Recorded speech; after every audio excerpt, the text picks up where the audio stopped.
Hello, my name is Jaden. Hi, I'm Santiago. Hello, my name is Mira Cody. Hello, my name is Steve Pan. Hello, I'm Benjamin Hoffman. The notion that we can treat everyone equal, regardless of the racial differences, is something that every American strives to achieve, regardless of their differences. Nevertheless, the steps taken to achieve this have been insignificant as of late. According to the Pew Research Center, the U.S. has the highest Gini coefficient of its G7 members and has some of the largest racial and income gaps. Good morning, line. Please pardon the interruption, but if any students that have signed up for the flu shot, any students that have signed up for the flu shot, if you can head down to the main office, to the clinic, we would appreciate it. So again, at this time, to the main office, to the clinic. Thank you.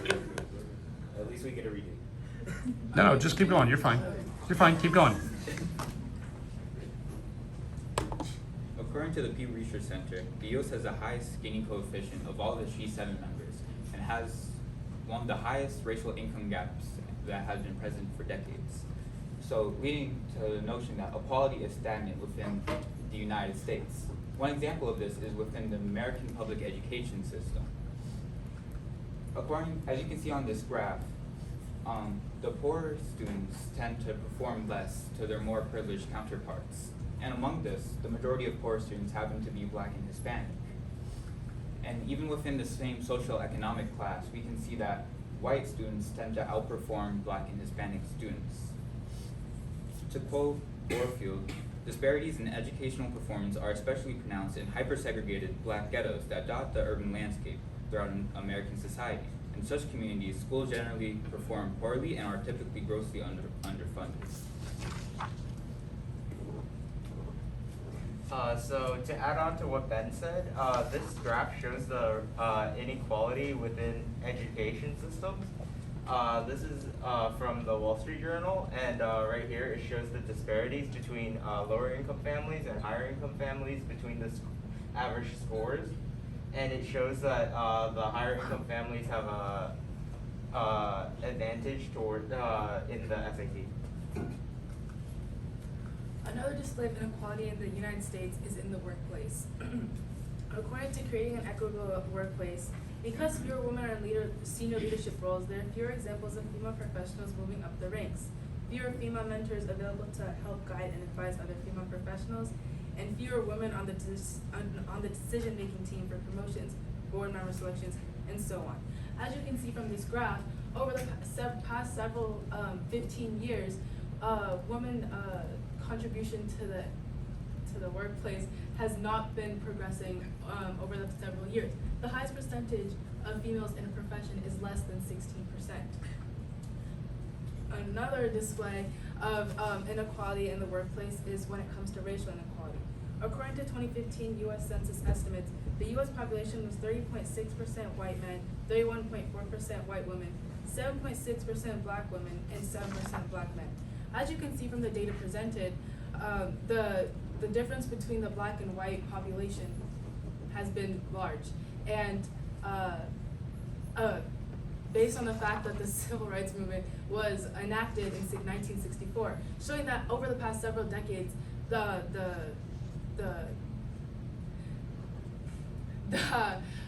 development of equality in the United States has not been progressive. Another significant story about the inequality in a workplace is about a man named Don Zarda. This is Don Zarda. He loved to be a skydiver and he loved his profession. He was an openly gay man and he received a complaint about that with one woman. His company filed a lawsuit against him and he got fired. He tried to counteract that lawsuit with his own. However, 8 years after he had died, the Supreme Court then only viewed his case. This shows that the Supreme Court also did not believe that equality was meant to be valued because of the LGBTQ. Well, equality in the government is to be expected, right? For this reason, Harvard study shows how most people feel, mostly minority, feel discriminated by the time they're trying to vote. This is extremely important. since voting is one of the only powers that citizens have in the government. It's mostly supported by African American, Latino, and Native American. This is very important because it leads to my next graph. So this graph shown by Pew Research Center shows how discrimination towards African Americans. We all know about police brutality, but they're being affected in other social services, such as dealing with the police, mostly African Americans, by criminal justice, and hiring pay and promotion, when applying on a loan or a mortgage in stores and or restaurants, when voting in elections, and when seeking medical treatment. This brings us to our fourth and final lens, the environment. You might be thinking, what does the environment have to do with equality? But it plays a very important role. When lawmakers mishandle and improperly manage the environment, it can lead to minorities being disproportionately affected. According to the Princeton Student Climate Initiative, African Americans are 75% more likely than any other minority to be staged in fence-line communities. Furthermore, when environmental injustices aren't properly handled,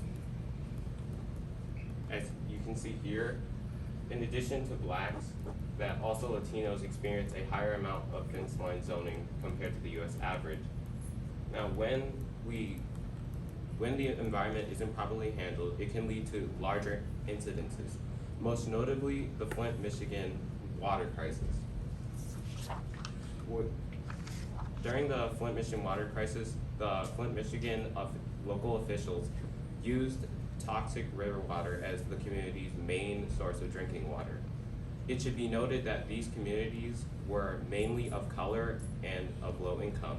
According to Lindsay Butler, Director of the Health and Environmental Resilience in Massachusetts, Flint, Michigan had a population that was 62% of color and 41% of people who were of low income or below the poverty line. Which brings us to our solutions.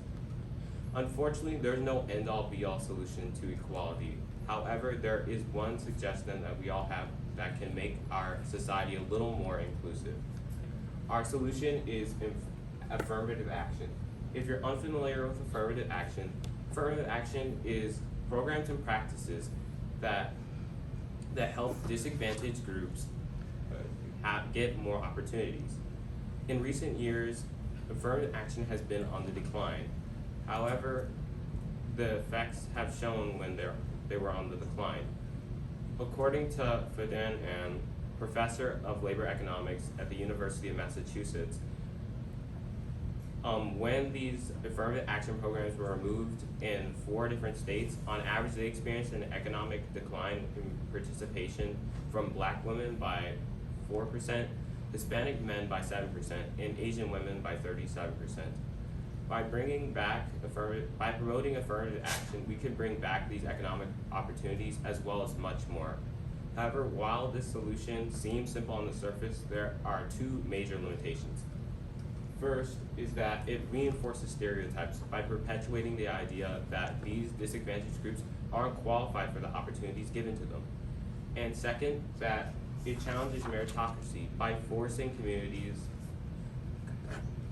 companies, and institutions to put gender and race at the forefront of their admission processes and hiring procedures.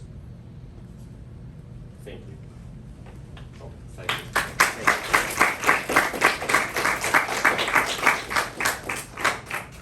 All right, if you guys would take a step forward and come together so I can ask you questions, like not like one step forward, you're like dominating the camera, and come together.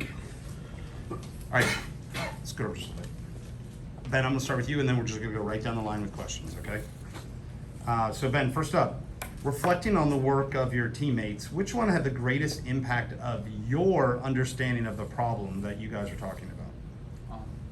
If I had to pick one member, it'd probably be Neda, because throughout the whole process, she kind of guided and helped focus all of our research. All right, going right down the line. What is an example of a compelling argument from one of your teammates research that you decided to not use, and then why didn't you use it? I do believe we were gonna use Ben's argument for how it affects, like, institutions in college.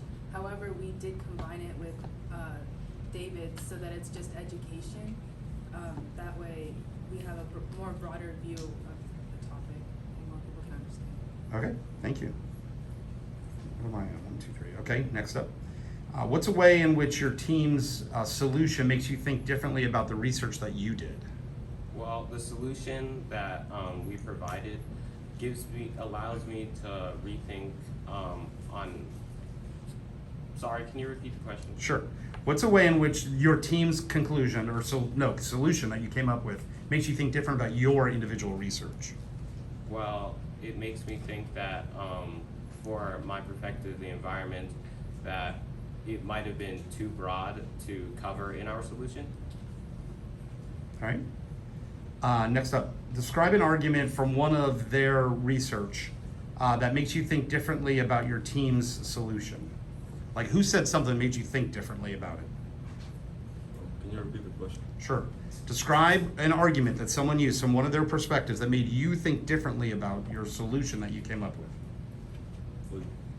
An argument that made me think differently about my solution was Jaden's, which was closely related to mine, which had to do how the government didn't regulate the water support for them correctly.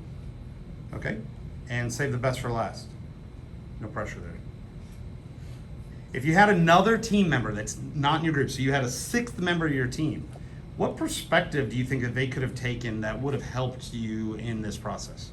Can you repeat the question? If you would have had a 6th member in your team, what perspective could they have taken that would have added to your entire presentation?